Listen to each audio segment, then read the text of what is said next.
Bonsoir à tous, merci de nous rejoindre pour cette première édition complète de la soirée sur Al-Oula. À la une aujourd'hui.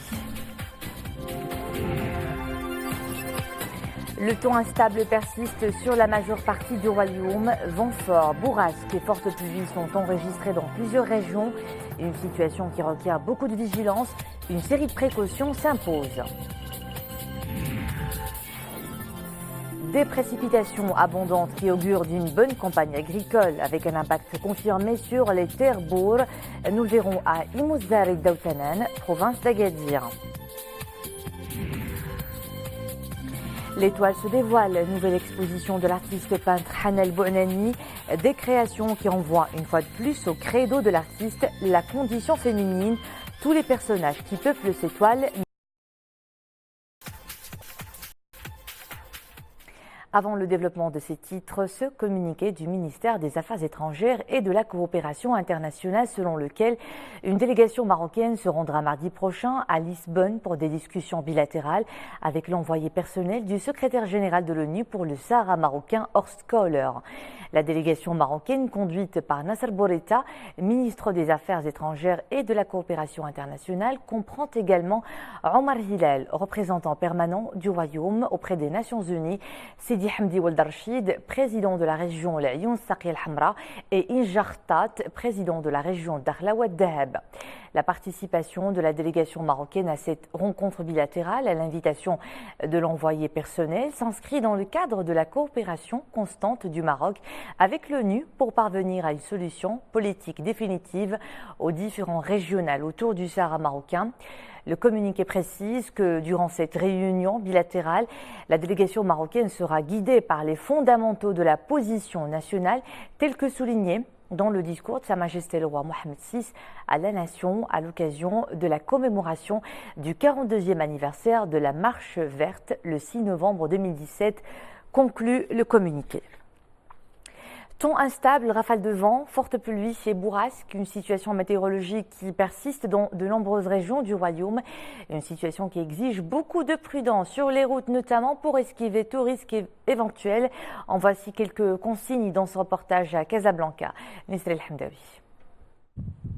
Le long du littoral de Casablanca, de fortes rafales de vent agitent la mer et envoient valser les passants de la corniche. Et le moins que l'on puisse dire, c'est que le temps fait des siennes. Les vents violents qui ont atteint les 100 km à l'heure ont entraîné des dégâts. Ici, des murs se sont affaissés sur des voitures. Des arbres ont été déracinés et des affiches publicitaires ont été endommagées. C'est normal de voir ce genre d'incidents et de dégâts. Avec ce brusque changement de temps, les gens doivent redoubler de vigilance et s'enquérir de la météo pour éviter les accidents. Ce temps instable est souvent à l'origine de plusieurs accidents. Les gens doivent être prudents dans la rue. De fortes précipitations sont attendues dans les heures à venir. La météorologie nationale donne des explications sur ce phénomène. Le Maroc a été touché par une basse pression atmosphérique qui a entraîné de fortes rafales de vent, dont la force oscille entre 80 et 110 km à l'heure. J'appelle les citoyens à redoubler de vigilance. Ils ne doivent pas s'approcher des arbres ou encore des poteaux. Et en cas de vent fort, les conducteurs ne doivent pas rouler à grande vitesse. Cette dépression atmosphérique risque de se poursuivre dans les jours qui viennent. La vigilance et la prudence s'imposent notamment lors de vos déplacements. C'était donc un reportage de Nisra El Hamdawi avec Amine Hennaoui.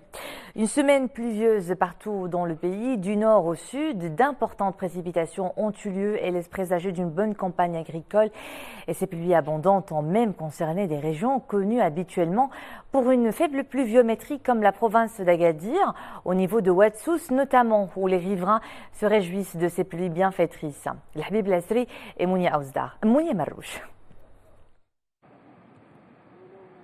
Sous le regard ébahi des habitants, le fleuve Ouadsous dévoile un visage saisissant. L'eau a atteint un niveau très élevé, un paysage complètement inhabituel pour les riverains. Ce phénomène hors norme suscite une avalanche de sensations et de sentiments, eux aussi ont cru. Ce spectacle est un don du ciel. Ça fait longtemps nous n'avons pas assisté à de telles précipitations. Ces pluies sont bénéfiques pour l'agriculture et la population.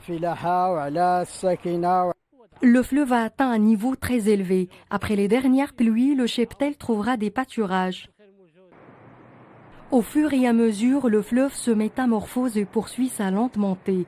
Certains rêveraient un peu curieux, immortalisent ces moments inédits. L'Oued offre un décor inhabituel pour les habitants de la région. J'en profite pour changer d'air avec les enfants. Entre Tikiwin et Ait Mello, l'Oued Souss poursuit son bon nombre de chemins. La prudence et la vigilance devront être de mise, car le fleuve peut s'avérer dangereux. Et durant ces dernières 24 heures, la météorologie nationale a enregistré 118 mm à Chefchaouen, 15 à Tanger, 13 à Larache, 7 à Agadir, Rabat et Salé, 6 à Tétouan et 2 à Casablanca. Et ce week-end sera aussi pluvieux. Demain, de fortes pluies prendront place dans les provinces de Ouazzane, Chefchaouen, Taounet et Hoceima. De midi à minuit, d'autres provinces sont concernées par ces précipitations comme Safi, El Jadida, Sidi Benour, Stat, Barchid, Nouassar, Casablanca, Sidi Slimane, Mohamedia, Skhira, Temara, Rabat et Salé. De fortes rafales de vent de 60 à 75 km/h intéresseront toujours demain les provinces de Sidi Qassem, Sidi Slimane, Kenitra, Moulay Yacoub, Fès, Meknes, Sfro, Tazal, Hajib, Azdilal, Bni Mellal, Khnifra, Ifran, Agadir et Samira. Des pluies abondantes et régulières qui ne sont pas sans impact sur le très vital secteur agricole. Ces pluies profitent bien entendu aux cultures vivrières et bourg, particulièrement dans des régions comme Imouzar et Daoutanan, connues justement pour cette terre bourg. Commune territoriale Imouzar et Daoutanan, région de Souss-Massa. Ces étendues font partie des zones bourgs. Elles dépendent principalement des pluies. Lorsque celles-ci sont arrivées, les exploitants se sont mis au travail de la terre. Le fruit de leur labeur, c'est cette récolte. Comme vous le voyez, nous sommes en train de récolter les choux verts. Les pluies leur ont été amplement bénéfiques, surtout celles tombées ces derniers jours. Elles ont contribué à l'amélioration de la qualité de ce légume. Le chou vert est tributaire de la pluie et lui est davantage favorable que l'irrigation. Ici, les paysans plantent les fruits et légumes de consommation de base. Toute la production est écoulée. Cette culture vivrière est placée dans de bonnes perspectives grâce aux dernières pluies. Après une période de stress hydrique, les agriculteurs se disent rassurés et parlent de récolte sûre. Ces pluies ont sauvé la saison agricole. Elles sont globalement favorables à l'agriculture de subsistance. Louange à Dieu.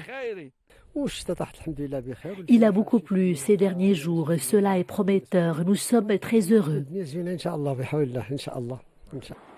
Les pluies promettent également un excellent rendement au niveau des céréales.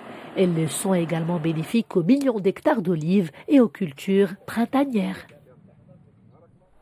L'avenir sera digital. La version africaine de la grand-messe parisienne de l'innovation future, ES, le confirme. Ce réseau francophone d'incubateurs favorise la connexion et les échanges entre les start-up de l'Île-de-France et celles des villes africaines comme Casablanca, où la deuxième édition de cette manifestation est organisée. Ce rendez-vous des start-up par excellence ne jure que par l'innovation. Sarah Katir. Ce sont une trentaine de projets innovants qui ont été présentés à Future in Africa, un événement inédit visant à stimuler les échanges entre les écosystèmes numériques africains et français. Des jeunes entrepreneurs marocains, des jeunes entrepreneurs franciliens, des jeunes entrepreneurs aussi de toute l'Afrique, notamment l'Afrique subsaharienne, qui viennent apporter des solutions aux problèmes de santé, d'éducation, d'agriculture, d'économie, de commerce et de paiement, de télépaiement, et qui apportent les solutions avec leur regard. Nous participons pour représenter le secteur privé, l'entreprise, la grande, la petite, la moyenne, la start-up, et pour pouvoir justement dire comment la digitalisation peut être non seulement des opportunités, pour l'entrepreneuriat, mais comment elle peut servir cette digitalisation à l'ensemble, la composante des entreprises. Les startups participant à la compétition de Future in Africa ont présenté des projets rivalisants d'ingéniosité afin d'apporter des solutions numériques développées en Afrique et en France. Il y a aussi un aspect important, c'est de tester les brevets et de voir quelle possibilité de coopération il y a triangulaire entre le Maroc, la France et le continent africain. Vous savez que dans les 30 ans à venir, le taux d'urbanisation en Afrique va beaucoup augmenter. Et donc cette urbanisation massive va créer beaucoup d'opportunités en matière de technologie. Je suis vraiment émue pour cette reconnaissance à l'endroit de la start-up.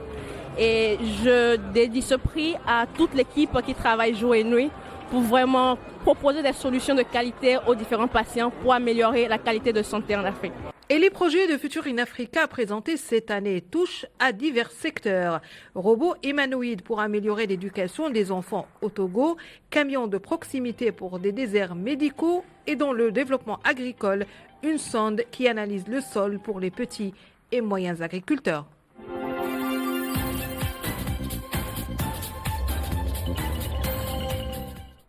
Notre coup d'œil de l'actualité internationale, nous l'entamons par la Syrie, où l'offensive terrestre contre la Ghouta orientale menée par des unités d'élite de l'armée syrienne, appuyée par l'aviation russe, a commencé.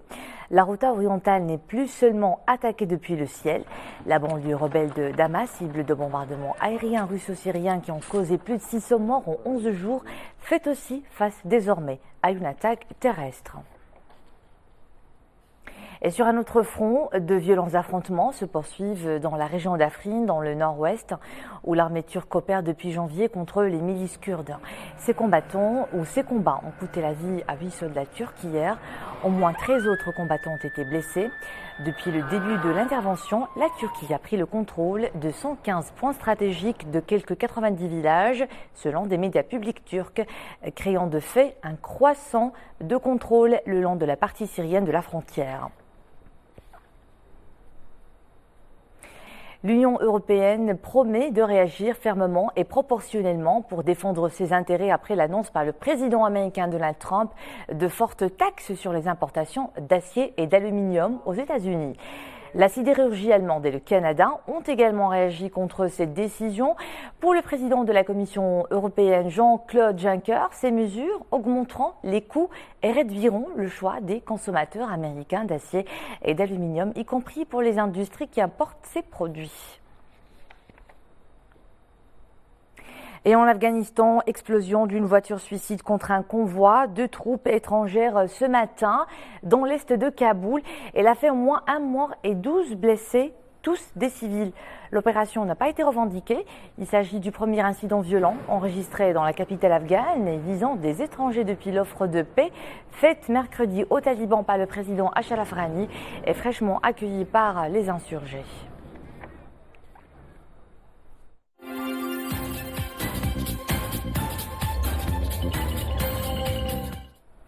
Les amoureux d'art plastique peuvent découvrir la nouvelle exposition de l'artiste Hanan Bouhnani à Rabat. Ça s'intitule « L'étoile se dévoile ». Elle confirme les tendances foncièrement impressionnistes de cette plasticienne installée en Belgique. Des créations influencées par l'art allemand et russe. Tous les personnages qui peuplent cette toile sont des femmes. Un hymne à la promotion de la condition féminine à la veille des célébrations de la Journée mondiale de la femme. Adna El-Harras et Zakaria Mouqin Billah.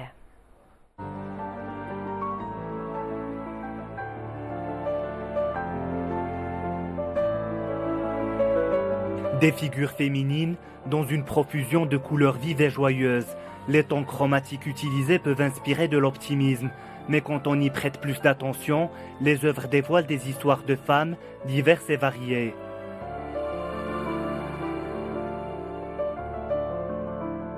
Mes portraits en général sont très féminins, donc j'avais vraiment envie de représenter la femme.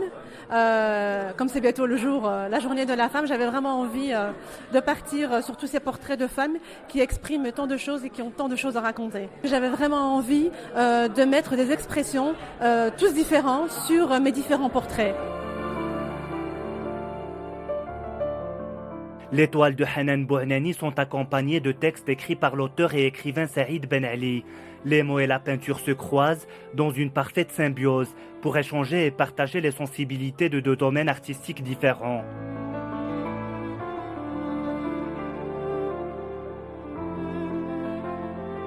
Ce sont beaucoup de textes qui parlent de la réalité de tous les jours, notamment de la réalité de certaines femmes, que ce soit la violence, l'abandon, les enfants, des enfants de divorcés, qu'est-ce qu'ils vivent, comment ils le vivent. Et j'essaie tant bien que mal de rendre hommage aux femmes à travers mes écrits. Chaque portrait est accompagné d'un texte. Ceci nous invite à appréhender de plus près à la fois et le texte et le travail plastique. Ça veut dire que cette exposition est à voir et à revoir et à méditer de très près.